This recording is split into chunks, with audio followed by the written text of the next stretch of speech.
Trauma denial. What is it and why does it happen? This is printed in Chiron Clinics, chironclinics.com.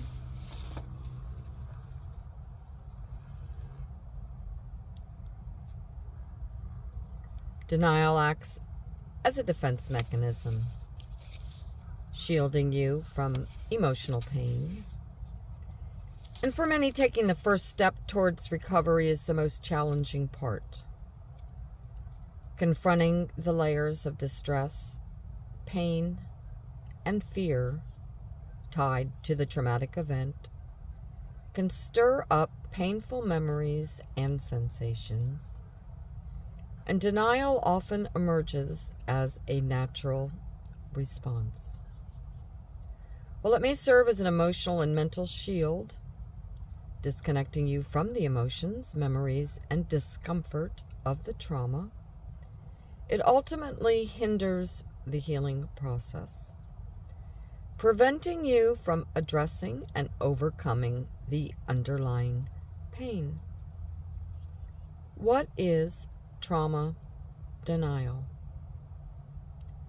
Trauma denial is when a person unconsciously avoids acknowledging the existence, impact, and severity of a traumatic event.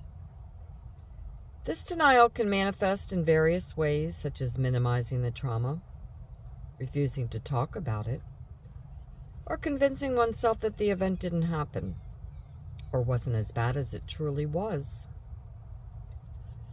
Why do we experience trauma denial? Trauma denial occurs due to the brain's attempt to protect us from overwhelming stress and emotional pain.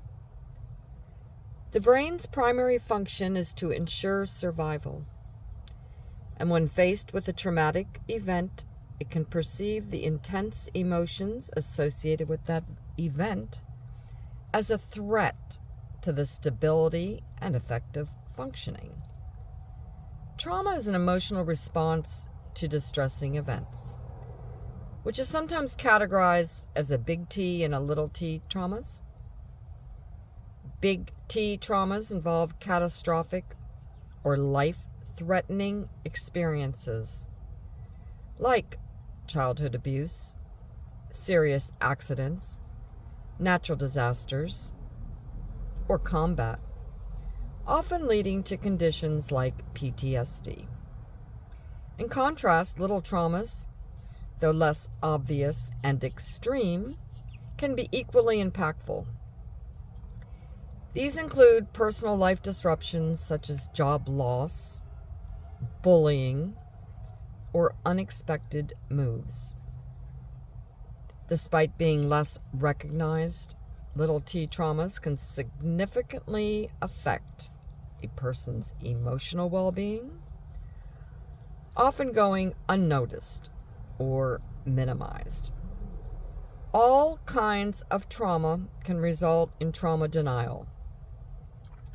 But for those experiencing this disconnection and minimization of the trauma, it might be helpful to recognize the wide range of experiences that can be traumatic.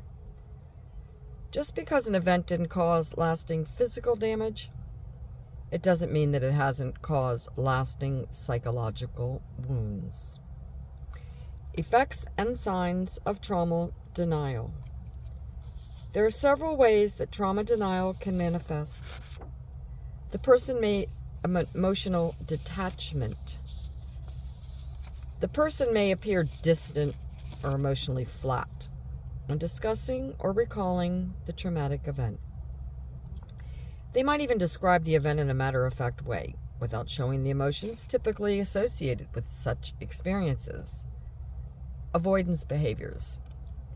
The individual might go out of their way to avoid reminders of the trauma, such as places, people, and activities associated with the event.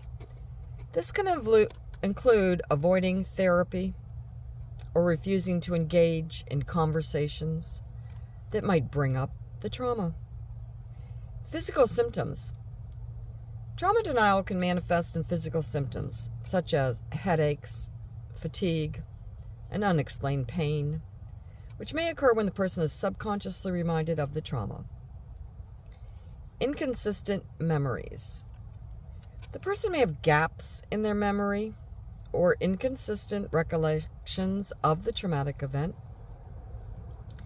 They might describe the event differently at different times and express confusion about the details.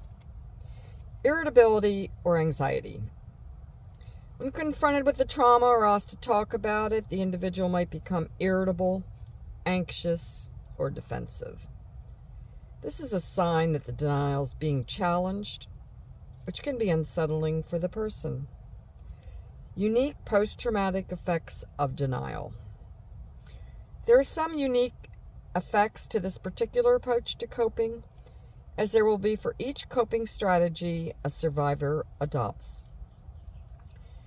Research suggests that certain situations, people who minimize or deny their traumatic experiences may do so as a form of self-serving bias, which can act as a psychological defense mechanism.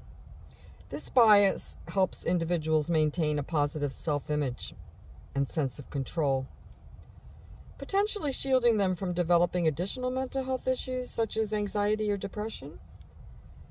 By downplaying the severity of the trauma, they may reduce the emotional impact and avoid the overwhelming feelings associated with it. However, while this coping strategy might offer short-term protection, it can also prevent individuals from fully processing their trauma, which means that there's going to be unresolved issues in the long term. Things that have remained buried for years or decades can resurface in moments we do not expect it to. This can happen for a number of reasons. Firstly, the body holds on to unprocessed trauma until we're safe, secure, and steady enough for it to be processed and released. This means adults in their 30s, 40s, and 50s who experienced a traumatic event in childhood or adolescence may begin experiencing distressing, confusing symptoms, such as anxiety, depression, or even physical ailments, triggered by seemingly unrelated events in their current lives. This phenomenon is closely linked to the way our nervous system processes and stores traumatic experiences.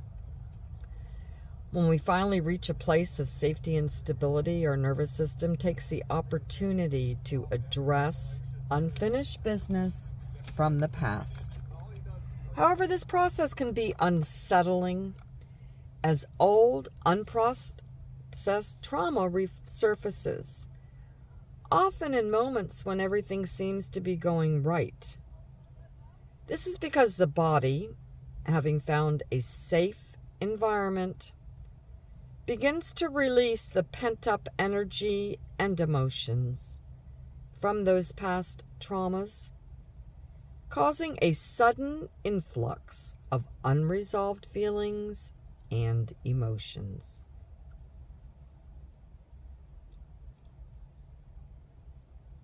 And reactions, As a result, what should be a time of peace and happiness can unexpectedly turn into a period of emotional turmoil, leading some to sabotage the very stability that they work so hard to achieve.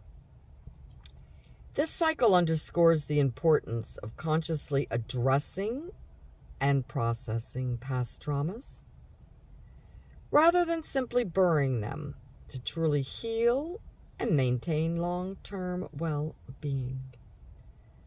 Approaches to healing. Healing from trauma requires addressing both the mind and body, as trauma often manifests through bodily sensation and reactions that survivors may not consciously recognize. These physical responses can be triggered by reminders of the trauma, causing a sense of threat to one's safety. Over time, survivors may develop coping mechanisms like controlling food, self-harm, or substance use to numb their emotions and avoid these distressing sensations. However, these methods only serve as a temporary relief and do not address the root of the trauma. A combined top-down and bottom-up therapeutic approach is essential for helping survivors develop new coping skills to manage overwhelming emotions effectively. This approach focuses on understanding and processing feelings within the body, allowing trauma to be fully addressed. It reassures individuals that their behaviors are understandable, given their experiences, and offers a pathway to greater comfort and emotional regulation. Rather than being overwhelmed due to the emotional reactions, survivors can now find a therapy that is a route to healing that is grounded in the body. In the Chiron clinics, they embrace a bottom-up approach to trauma recovery, offering a variety of therapies that align with their polyvagal-informed model. They carefully curate personalized programs that combine different modalities to meet the unique needs of each client. Drawing on the work of pioneers in trauma therapy, such as Bessel van der Kolk, Janine Fisher, Stephen Porges, and others, they aim to stop the cycle of misdiagnosis and break the revolving door of treatment. Through their effective residential and outpatient therapies, they strive to enhance clients' awareness, understanding, and sense of control throughout the recovery journey, ensuring lasting change and genuine empowerment in this deeply personal process.